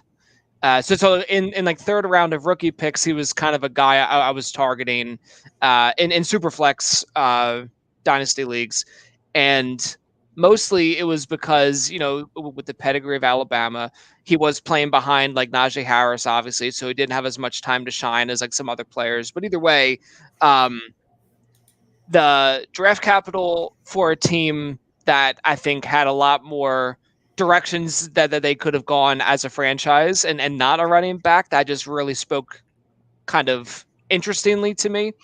So that was one. 2, I still am a big fan of Antonio Gibson. What he showed as a rookie, just displaying unbelievable efficiency on his touch, like per touch. It was just insane how much production he was able to use. Then year 2 was a little bit of a downer, struggled with some injuries. I think it was like the lower leg. I think it was like a shin type of an injury. So that kind of like delayed his progress there. Still had some good moments, I suppose, but I mean, it's kind of hard to ignore just the relentless negativity of the reports coming out of training camp. It's like, it's really shocking. But where Jay got him, I believe it was like tremendous. It's hard to ignore him beyond the 8th round there. Right. So it's like, it's one of these things. It's like I kind of couldn't pull the trigger. I went with like Josh Jacobs, like someone who I know, could be playing less than what we were hoping, like, because of Josh McDaniel, like the new head coach there. But I am a little bit freaked out on Gibson for sure. So that's kind of a situation where I would just take like the later guy in Brian Robinson, even in redraft, just for the chance of having like a little bit of upside there in case he does get like a larger role that as they are projecting right now, and just kind of have him sit on my bench and not have to rely on him as a starter like you would if you're drafting Gibson. Even in the 8th, I'm thinking that might have been Jay's RB2. Yeah. So he's drafting him to use him. Now, obviously, he's got Kareem Hunt and James Cook to kind of All kind of fill that RB2 hole. Yeah, exactly. So he's got like a little bit of cushion there to insulate. That was what I was looking for, to kind of insulate the risk of Gibson. But yeah, it's a really weird one. I really try to pay as little attention to the training camp, blurbs, and I mean you want to just kind of check it out and just be aware of it, but it's really hard to just completely brush that off, with just how insane it's been the last oh goodness, a couple weeks, and it's like nonstop, just like bad, bad, bad. It's really it's not great. It's not great, so Bob. My concern for Gibson, and I've never been a huge Gibson guy, but my concern for Gibson started in the draft process, because Washington had the most running back visits of any team in the NFL. Oh, wow. And so that to me was a huge red flag in terms of what they thought of Gibson. And so the few shares I had, I sold before the NFL draft, because I just knew that they were going to pick a running back. And I wasn't sure, if it was going to be a second round guy or a fifth round guy, but I knew they were going to grab a running back. I did not think that the potential transition was going to happen this fast. Yeah. And I think that people are overreacting to it to a certain extent, because Gibson is not going completely away. Like, he's not going to sit on the bench. Brian Robinson is not going to be a 3-down, 300 touch back. So I think that Gibson's fade is was warranted, but I also, I've seen him in Dynasty going for. I saw him go for 2 third-round picks yesterday. Oh yeah, I mean, and it's like, the guy's still going to be involved. He can get another shot with another team, and I still think that 150, 175 touches is pretty much guaranteed for him. Like, I don't think that he's going completely out of the offense. He's going to be involved, and that might be just as the slot wide receiver, as we saw in the preseason game. I think it was yesterday. He played in the slot, and they don't have a slot wide receiver. And so Gibson played wide receiver in college. Maybe he just fills out that role. But I think that the hate has gone too far. And so I thought 8-3, like, I still would have taken Edmonds over him. But after that, it's just like a bunch of ambiguous backfields that Gibson is definitely worth taking the shot on in the 8th round. Yeah, I think going back to that trade, I don't think I would be able to move him for 2/3 at this point. I'd probably just try to hold him. I'd probably move him for a second. I don't know if anyone's willing to give that up at this point, though. So it's just he's like a weird one right now, where I'm likely to just kind of hold on and see how it plays out. But I mean, I just think back to that rookie season. It's like he just was so productive on such. I mean, it wasn't few touches, but what he did with those touches was like really unbelievable. It was fantastic. But yeah, so it's a weird one. Like the NFL obviously doesn't think about players like the same way that we do, and it's very tricky because we can't like legislate their usage, as the great Christopher Harris says. But Gibson is definitely a big one to watch for the entirety of the season.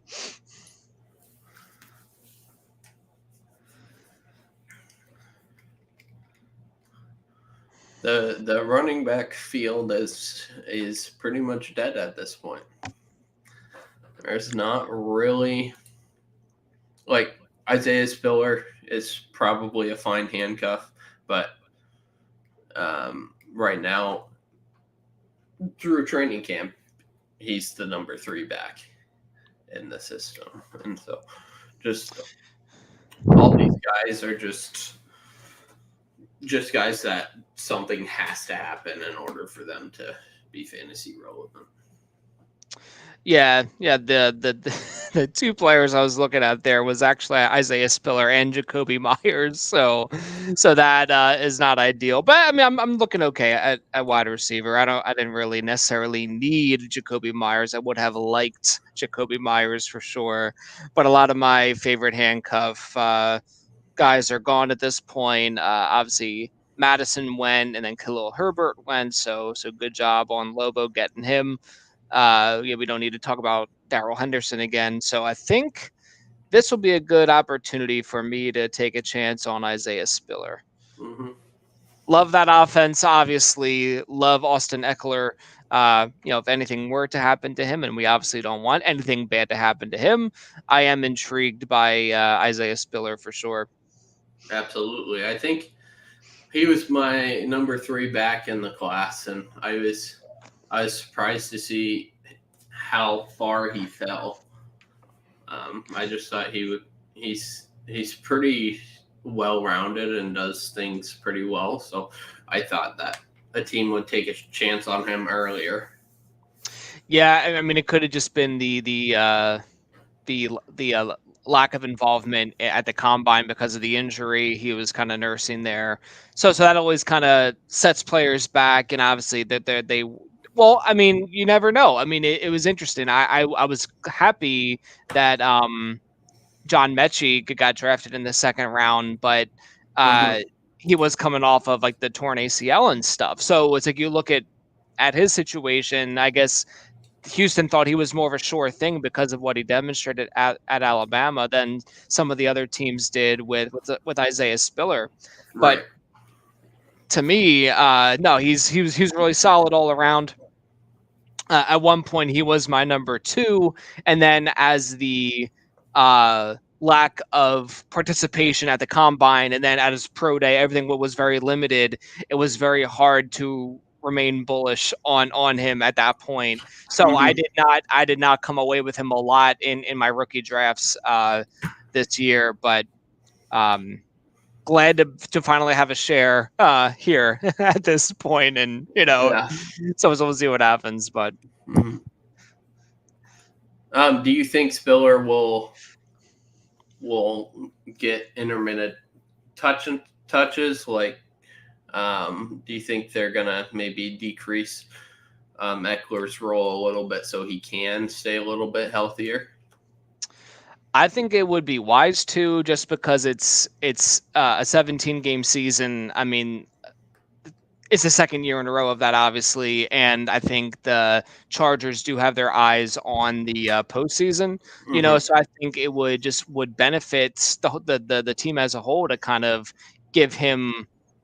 I mean, obviously the offense functions tremendously with Eckler in there, but maybe they don't implement him as much just to try to keep him fresh for a potential playoff run.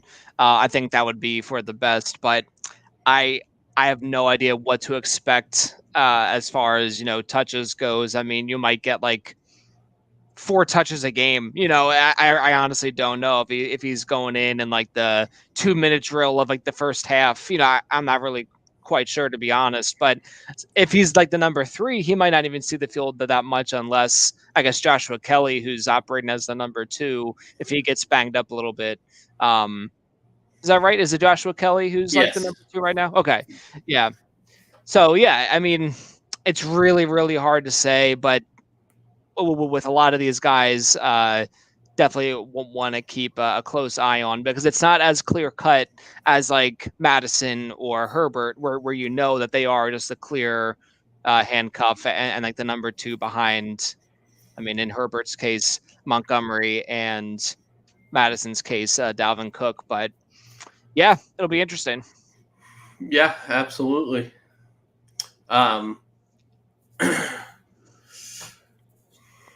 Yeah, we are getting down to the bottom of the barrel here, aren't we? Yeah, it might be time to grab a second quarterback for myself. I'm not sure. There's one more running back I'm kind of eyeing up, a couple more wide receivers, but Like don't know. that QB landscape is still very good. Yeah, no, it still is very strong. You still got Derek Carr, you still got Kirk Cousins, guys who could be QB1s. I think Cousins Hmm. is probably a safer bet there. Um, well, I mean, Carr with Devontae Adams is a very exciting Hmm. uh, situation too. But for some reason, I just think like Cousins has just been a little bit more steady, if that makes sense.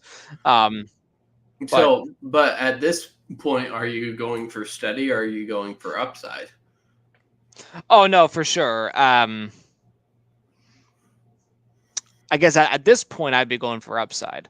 Um, so I think that's a good question to ask for sure. And now I'm on the clock. Okay, Yes. So let's does see. Kirk have the highest upside, or does Fields or Tua or Carr?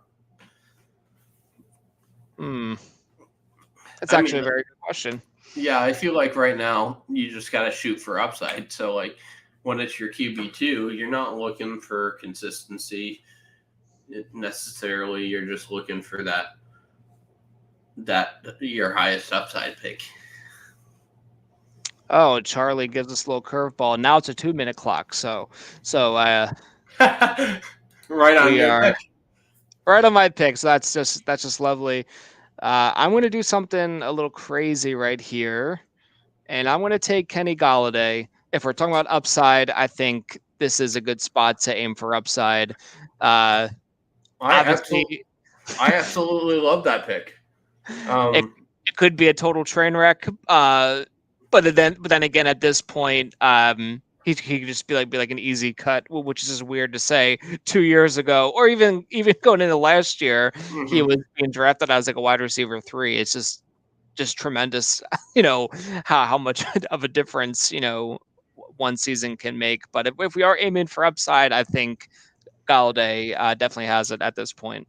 Yeah, I would say the same thing for DJ Chark. I mean, he has the Oh, absolutely. opportunity Hmm. to lead that wide receiver room. Like Amon-Ra St. Brown had a phenomenal end to the season, but Chark has been a wide receiver one or very close to it. Wide receiver one in points per game, I think.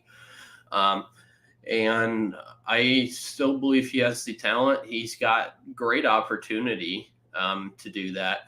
And in the 15th round, that upside is definitely worth it. No, I'm with you. He definitely gets a bit of a bump as Jamison Williams is going to be on the pup list, I believe, to start the season.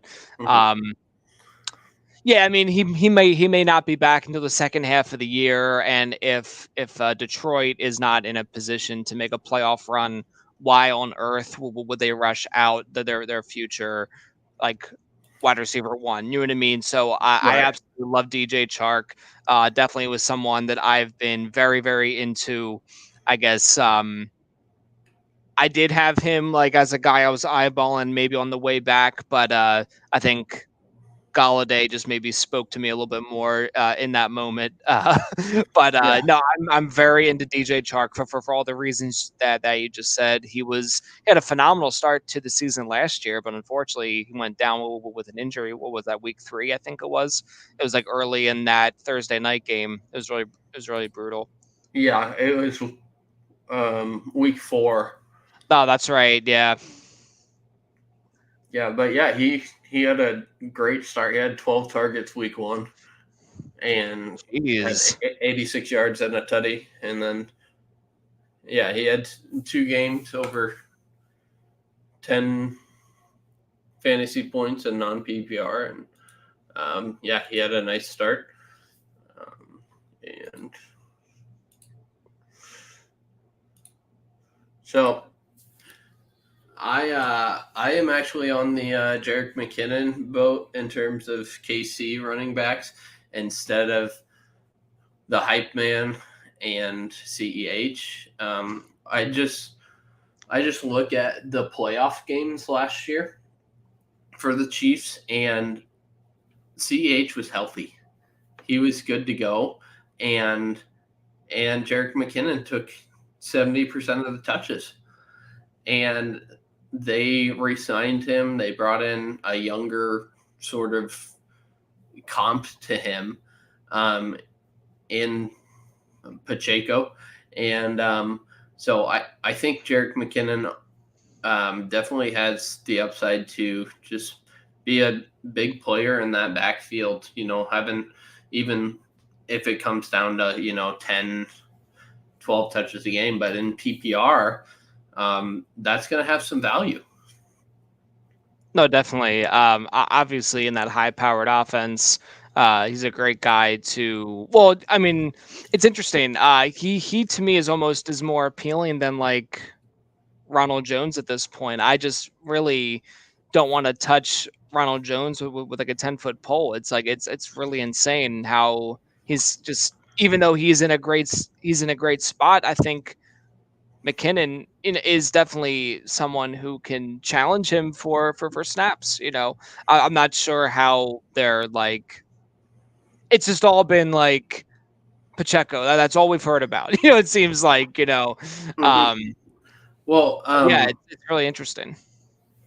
So in terms of first team snaps, McKinnon is neck and neck with CEH and steadily ahead of Pacheco.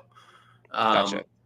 But people aren't paying attention to that. They're just like, CEH, okay, where's Pacheco? Where's Pacheco? Where's Pacheco? And so I do think he has definitely some hidden value. Also, I really love the Jameis Winston pick. I don't love it above Fields, but Gotcha. I think that Winston, because it's a 4-point passing touchdown league, I like Fields a little better, but Winston I think is going to have a great season. He's got a great wide receiver core, much better than what he was dealing with last season, and should be a good season for Winston. I'm excited for him. Yeah, I'm very excited about like the weapons that had come over to the team. Obviously, you get Michael Thomas coming back. Hopefully, his newfound hamstring injury isn't too bad. But you got Jarvis Landry, Chris Olave. This was basically like a back end sneaky stack I was trying to get with Chris Olave and Jameis Winston here, just see if it works out. But I absolutely love that Alvin Kamara is likely to not be suspended this season. So just for a lot of reasons, very, very, very excited for Winston. But it is crazy. Like, we're here at this spot, and the draft is now done, and I still don't think Tua was drafted. It's just insane to me. Holy cow. But I am just very, very excited for Winston either way. But obviously, Justin Fields has a lot of rushing upside there too. But yeah, I'm just kind of honing in on Winston for whichever reason. So, yeah. But no, I think he definitely demonstrated a lot more improvement overall in terms of how kind of wild he can tend to play. Last year, he before he got hurt, he had 14 touchdowns and only 3 interceptions, which is phenomenal compared to the 30 and 30 from the previous year. So I like a lot of the pass catching weapons, and obviously he's been very good for fantasy, and the Saints offense has been a very good one for fantasy too. A lot of that was like Drew Brees though, right. and without Sean Payton, but I think I'm still very into Winston as like a dart throw QB2. Yeah, I really, he's been somebody in Superflex dynasties that I've just been targeting because he's just a nice QB3 that can have the upside of performing like a QB1. We've seen that from him several times at the beginning of last season with literally no weapons. I mean, Marquez Callaway, Traquan Smith, yeah, Deontay Harris, like those guys wouldn't be on another roster. And so the fact that he was able to do that with those guys just speaks to the ability that he has, and I'm excited to see what he can do with actual wide receivers. No, definitely. Yeah, Callaway is one that always like kind of stings for me because I dropped a crap ton of fab on him leading into week 1 of Scott Fishbowl because I had a couple of injuries and I had like some spots to fill.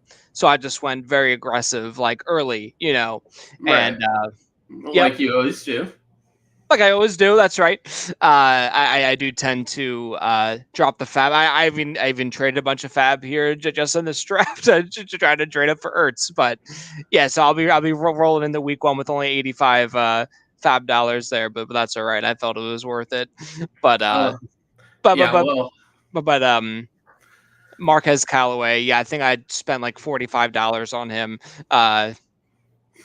And I just figured, well, he may be the wide receiver 1 because Michael Thomas was out for the year at that point, and and he definitely showed up in flashed. preseason. And he showed up in preseason. That's right. And yep, just didn't work out, but a lot didn't work out. Well, it was a very 50-50 kind of a season for me in Scott Fishbowl last year.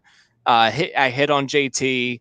I whiffed on. Well, I mean, I had some pretty nasty injuries. You whiffed on Trey Sermon. I whiffed on Trey Sermon. Yeah, thank you for bringing that up. Let's see. Well, I hit on Elijah Mitchell, but I dropped him before week 1. So that's right. Oh my gosh. Just painful because through the whole draft process and stuff like that, I was telling people don't draft Trey Sermon, draft Elijah Mitchell instead. And I took my own advice, and then I decided that wasn't smart, and so I dropped him for I want to say it was it might have been Josh Johnson or something like that. Oh, okay. Tight end from the Saints because he had shown out in preseason too. Oh, yeah, yep. Or Jawan Johnson. Jawan Johnson, yeah, yep. And so with the tight end premium, I was just like, you know what, Elijah Mitchell's not going to win this job early. I was wrong, and it hurt. Oh, that's a rough one. Yeah. Yeah, I had Gus Edwards get hurt the preseason, and then early on, Jerry Jeudy got hurt. And not for the season. I couldn't put him in IR. Right. It's kind of had hold him there. Odell Beckham Jr. was very up and down.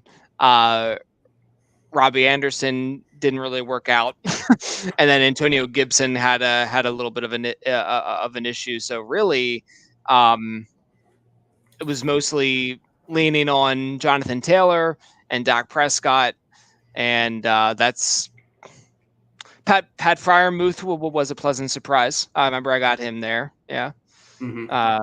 But yeah, and Cole Kmet, who I basically was starting 3 tight ends all season long. It was ridiculous. Yeah.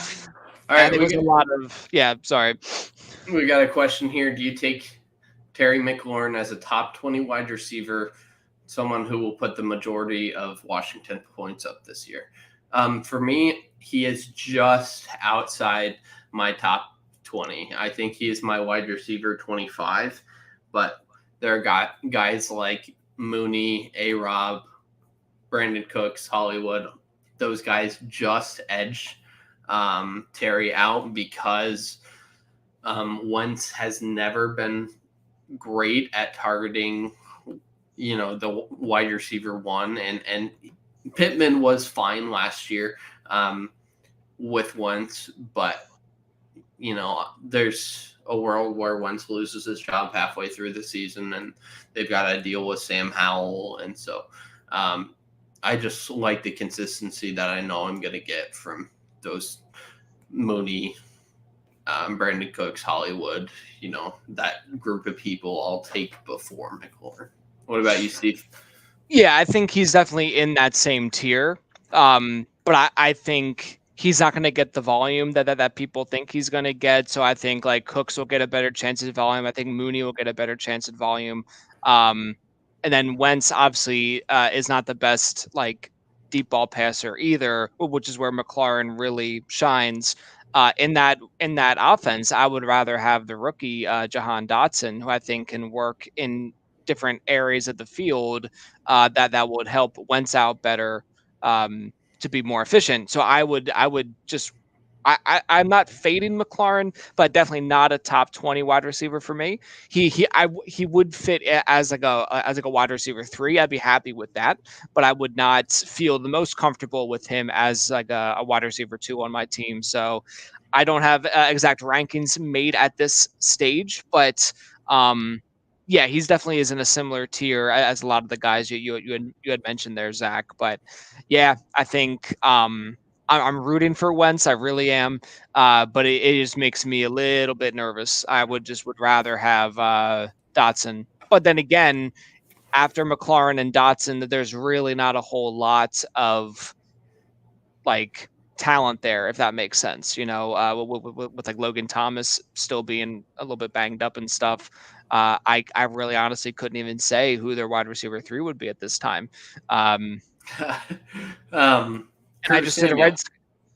Oh, gotcha. Samuel. Yeah. And I just did a Commander show just a couple weeks ago on my podcast. That's how like slim it seems there, you know. But love the talent. And you know he's been a very steady like wide receiver 2 over the last couple of seasons. But I just think for the area of where he's going in drafts, there's just a handful of wide receivers I'd rather have instead of him. If that makes sense. And he's kind of got the Allen Robinson complex of like he's a good performing wide receiver, but he can't get a quarterback that helps him out.